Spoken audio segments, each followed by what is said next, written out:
Subscribe करें हमारे YouTube channel साधना gold को और पाएं वीडियो सबसे पहले। और हाँ, बेल आइकन दबाना ना भूलें। आपके द्वारा किया गया पाप पुण्य कौन भोगेगा? जोर से कौन? अब आप कहेंगे हम भोगेंगे, तो आप कौन है? वही तो पूछ रहे हैं, आप कौन हैं? जो आप भोगेंगे तो आपका शरीर तो यहीं जल जाएगा, शरीर तो भोगेगा नहीं। भाई शरीर तो यहीं जल जाएगा, सबका ना जल जाता है यहीं, भोगेगा कौन? आत्मा। तो आत्मा कभी नहीं भोगती, आत्मा ना सुख भोगती है ना दुख। आत्मा ईश्वर का अंश है, आत्मा कुछ भोगती नहीं है। आत्मा का काम सिर्फ एनर्जी देना है, पावर देना। जैसे बिजली जल रही है, आपके घर में बिजली पहुंच रही है, तो आपने उस बिजली के बोर्ड से एसी का प्लग लगाया तो कमरा ठंडा हो गया। उसी बोर्ड पर आपने हीटर का प्लग लगाया, गर्म हो गया। तो बिजली ना ठंडी है ना गर्म है। सिस्टम आप जो लगाएंगे वो सिस्टम अपना काम करता है। आत्मा बिजली केवल एसी को पावर देगी, बिजली केवल हीटर को पावर देगी। अब पावर देना इसका काम है बिजली का, बाकी हीटर का सॉफ्टवेयर, उसका सिस्टम कमरे को गर्म करता है, एसी का सिस्टम कमरे को ठंडा करता है। बिजली ठंडा गर्म नहीं करती, हाँ या ना? सिस्टम करता है। एसी का सिस्टम अलग है, हीटर का सिस्टम अलग है, वॉशिंग मशीन का सिस्टम अलग है, कूलर का सिस्टम अलग है, सही है? टीवी का सिस्टम अलग है। बिजली से चित्र भी दिखता है टीवी पर, है ना? वेल्डिंग मशीन होती है, वो वेल्ड भी करता है, वेल्डिंग होती है ना मशीन, वो भी बिजली से होती है। तो बिजली सबको पावर देने का काम करती है। बिजली पावर देती है ना सबको, बाकी उसका सिस्टम अपना अपना काम करता है। बात सही है? उसी तरह आत्मा है एक पावर। आत्मा हम सबको पावर देती है। आंखों को पावर दे दिया देखने का, कानों को पावर दे दिया सुनने का, पांव को पावर दे दिया चलने को, हाथ को पावर दे दिया काम करने का, दिल को पावर दे दिया धड़कने का। आत्मा सबको एनर्जी देती है, पावर। सब चालू हो गया, लाइट आ गई, सब चालू हो गया। देखो एक लाइट से लाइट भी जल रही है, पंखा भी चल रहा है, और उसी लाइट से माइक भी चल रहा है। तो जैसे एक लाइट सबको पावर देती है, सबको चलाती है, उसी प्रकार हमारे शरीर में कितने फंक्शन हैं? आपका शरीर एक प्रकार का मोबाइल है। जैसे मोबाइल में कैमरा होता है, बताओ आपके शरीर में कैमरा कहां लगा है? जोर से। आपके शरीर में कैमरा कहां है? आपके पास कितने कैमरे हैं भैया? कहां है बताओ हमें? ये जो हमारी आंखें हैं ये हमारे कैमरे हैं 2, हाँ या ना? हमारे पास साउंड सिस्टम भी है पर्सनल। कहां है साउंड सिस्टम? कहां से साउंड अंदर जाता है? कानों से सुनने का काम। सुन रहे हैं हम लोग, साउंड यहीं से तो अंदर जाएगा ना। क्या चल रहा, हमने क्या बोला, आप कहां से सुन रहे हैं? कान से। तो ये सिस्टम ईश्वर का है। ये अभी नाक गंध लेने का ये सिस्टम, ये भी एक सिस्टम। हम खाते हैं, हमें स्वाद आता है, सिस्टम है ये। शरीर पचा रहा, आप कुछ भी खाइए, शरीर उसे पचाकर 3 भागों में विभक्त करता। खाया हुआ अन्न कितने भागों में डिवाइड होता है? 3 भागों में। बहुत सारे भाग हो सकते हैं, डॉक्टरों की भाषा में बहुत सारे भाग हो सकते हैं, पर मेरी भाषा में अभी 3 समझो। पहला भाग, उस पचे हुए, उस खाए हुए भोजन से रस निकलकर उसका खून बन जाता है। आपको पता है खून भी ब्लड भी दो प्रकार का होता है, एक सफेद ब्लड होता है, व्हाइट ब्लड, एक रेड होता है, जो कि आप सब जानते हैं, है ना। डॉक्टरों की भाषा में अलग बातें होंगी, ये हमारी सामान्य भाषा है, ठीक है। तो हमारे खाए हुए अन्न से ही ब्लड तैयार होता है, खून बनता है, हमारे अन्न से ही हमारा शरीर में तेज तैयार होता है, वीर्य तैयार होता है, और उसी अन्न से हम सबको ताकत मिलती, एनर्जी मिलती है ना। आत्मा तो पावर दे रही है, लेकिन आत्मा तो पावर दे रही है, पर खाने पीने से ये व्यवस्था है ईश्वर की।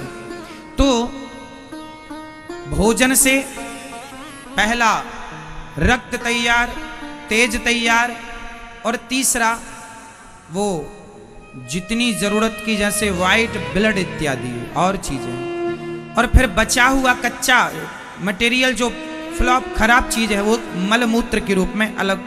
हमारे शरीर में थैलियां बनी हैं, ईश्वर ने डस्टबिन बना रखे हैं।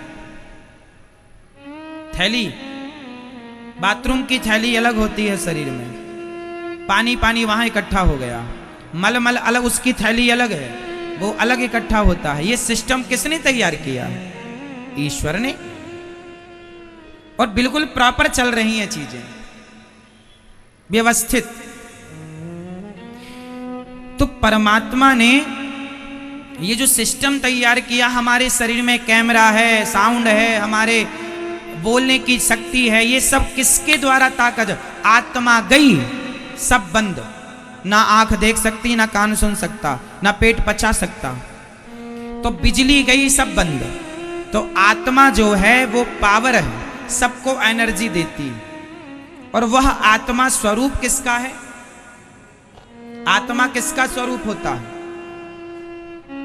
आत्मा है परमात्मा का अंश, ईश्वर अंश, जीव अविनाशी, चेतन अमल, सहज सुख राशि।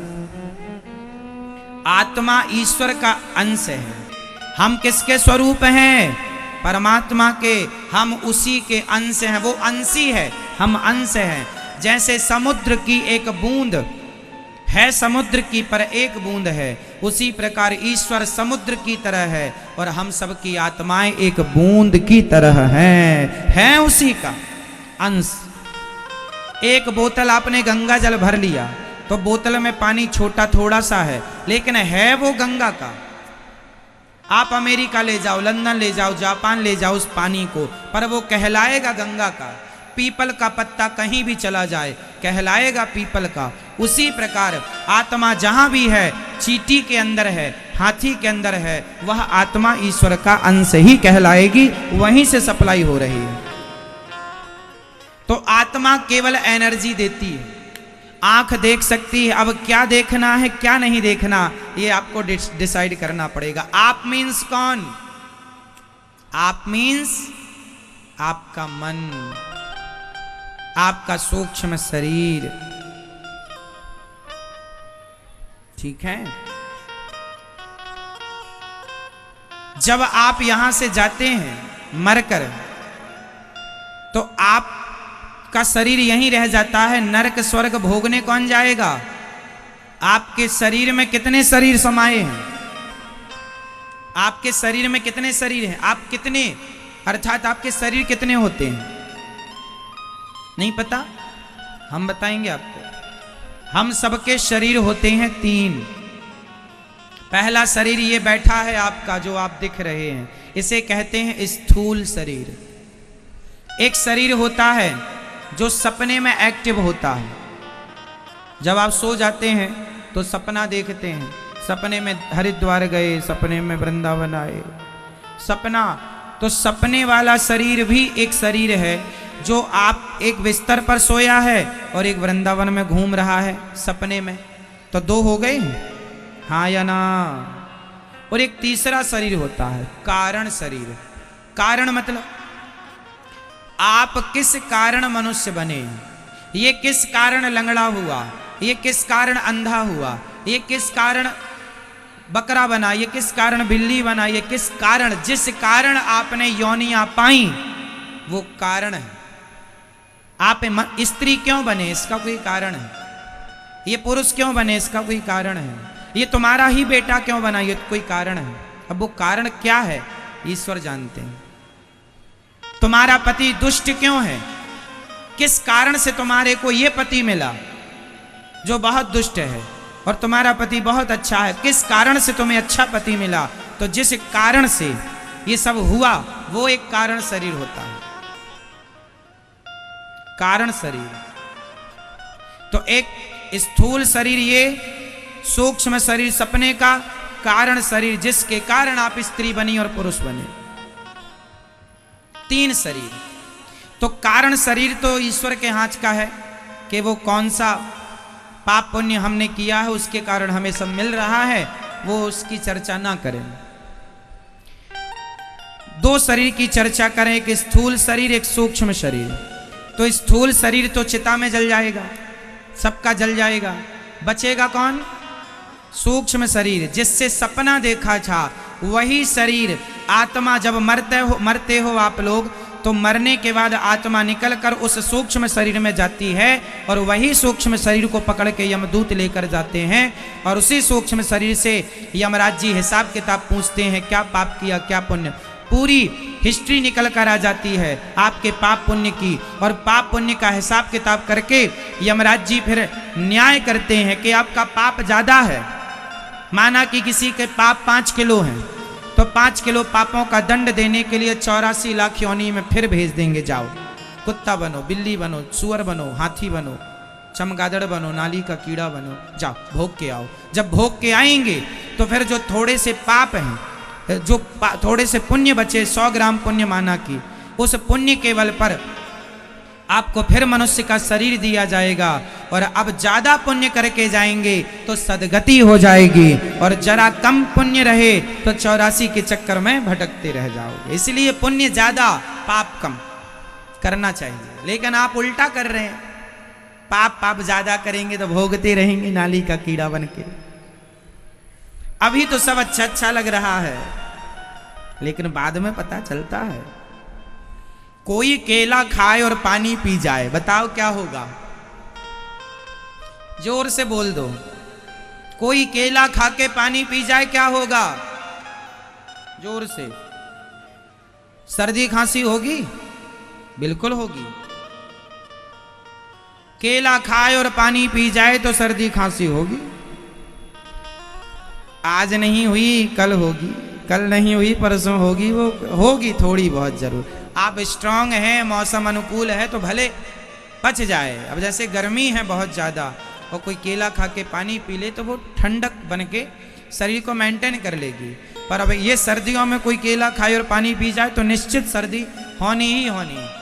वो परिणाम आपको आज नहीं दिखेगा, गलती करोगे परिणाम भोगना पड़ेगा। उसी तरह पाप करोगे तो परिणाम भोगना पड़ेगा। केला खा के पानी पियो हो सर्दी होगी, पाप किए हो दंड मिलेगा, सिंपल है, बचेगा कोई नहीं। जैसी करनी वैसी भरनी।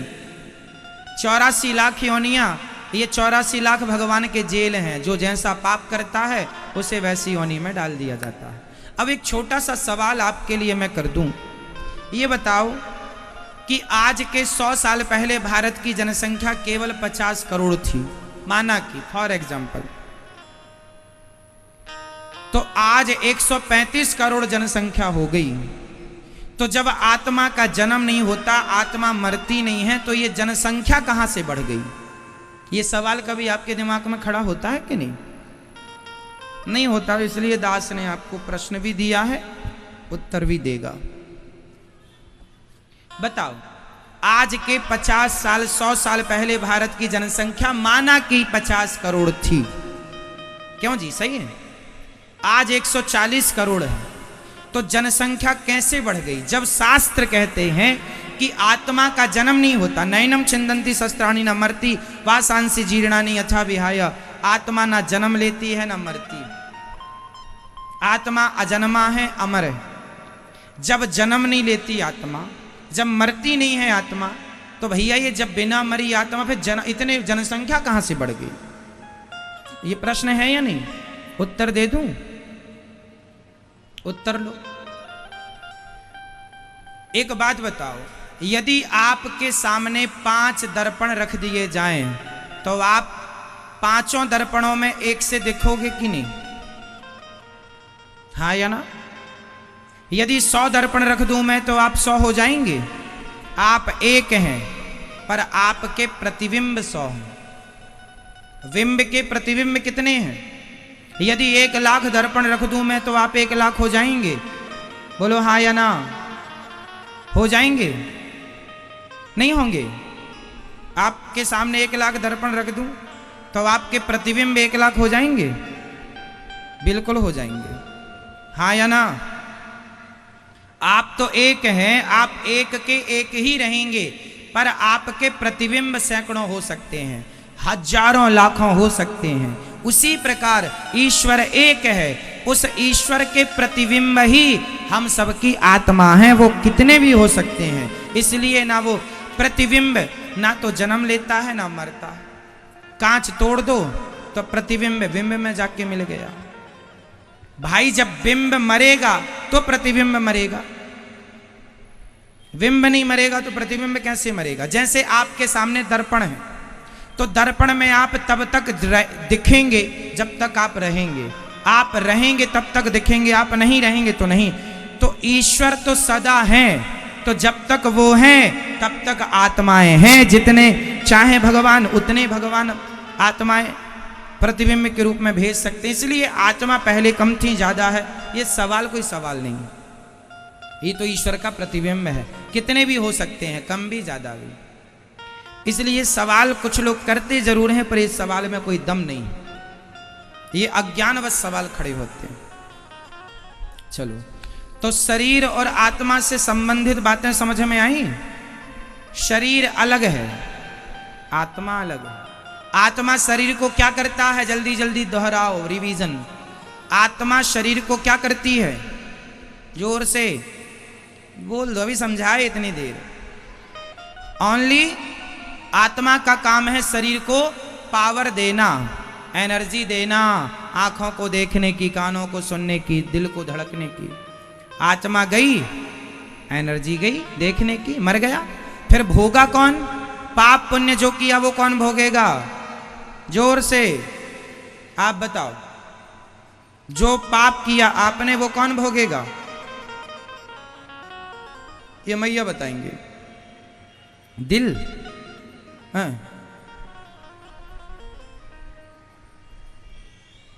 टुप्पी टाप ना होना मेरी मां। कौन भोगेगा? जोर से। सूक्ष्म शरीर। हमारे कितने शरीर होते हैं? कौन कौन से? 3 शरीर, स्थूल, सूक्ष्म, कारण। ये शरीर कौन सा शरीर है? ये जो बैठा है इसे क्या कहते हैं? स्थूल। जो सपना देखता है वो सूक्ष्म, और जिसके कारण शरीर मिला वो कारण। तो आपका जो मन है, माया मरी ना मन मरा, मर मर गया शरीर, आशा तृष्णा ना मरी, कह गए दास कबीर। तो जो हमारा मन है, एक्चुअली मन ही सूक्ष्म शरीर है। तो हम जो पाप पुण्य करते हैं वो मन में सब नोट होता है। यमराज जी वहां फाइल खोलते हैं, कितना पाप किया, कितना पुण्य किया। तो जो आपने किया है वही आपको मिलता है। मैया ये बताओ, यदि कोई आज के समय कोई अंधा है, लंगड़ा है, बहरा है, काना है, कोई बीमार है, कोई परेशान है, तो मुझे बताओ उसके दुख का कारण कौन है? आप परेशान हैं, आप दुखी हैं, आपके दुख का कारण कौन है? जोर से। आप स्वयं। आप स्वयं। आपने जैसा कर्म किया होगा वो कर्म ही आपको फल के रूप में मिल रहे, अच्छे का अच्छा और बुरे का बुरा। इसलिए किसी को दोष नहीं देना चाहिए।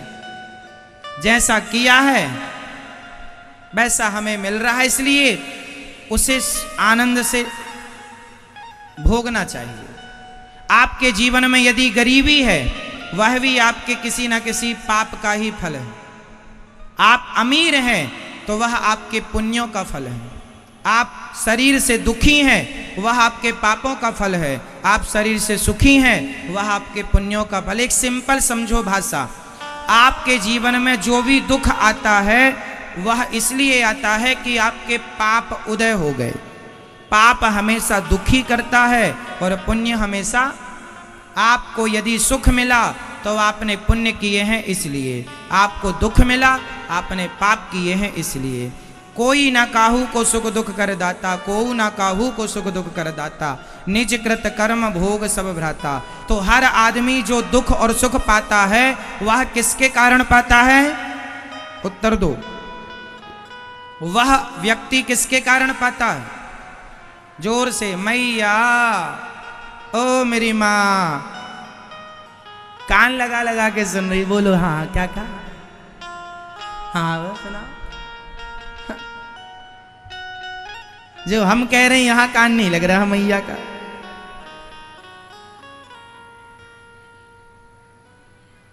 सुनो, आपने जो भी पाप किया है उसके बदले में क्या मिलेगा? पाप के बदले में दुख, और पुण्य के बदले तो आप किसी को दोष ना दें। आपको पति बुरा मिला है, वह आपके किसी ना किसी जन्म के कर्मों का दंड है, और आपको पति अच्छा मिला है वह भी आपके कर्मों का फल है। बेटा आपका लायक है, यह भी आपके कर्मों का फल है, और आपका बेटा नालायक है, यह भी आपके कर्मों का। ये सब कुछ हमारे कर्मों से, जैसी करनी किए, पेड़ बोए बबूल का तो आम कहां से आए।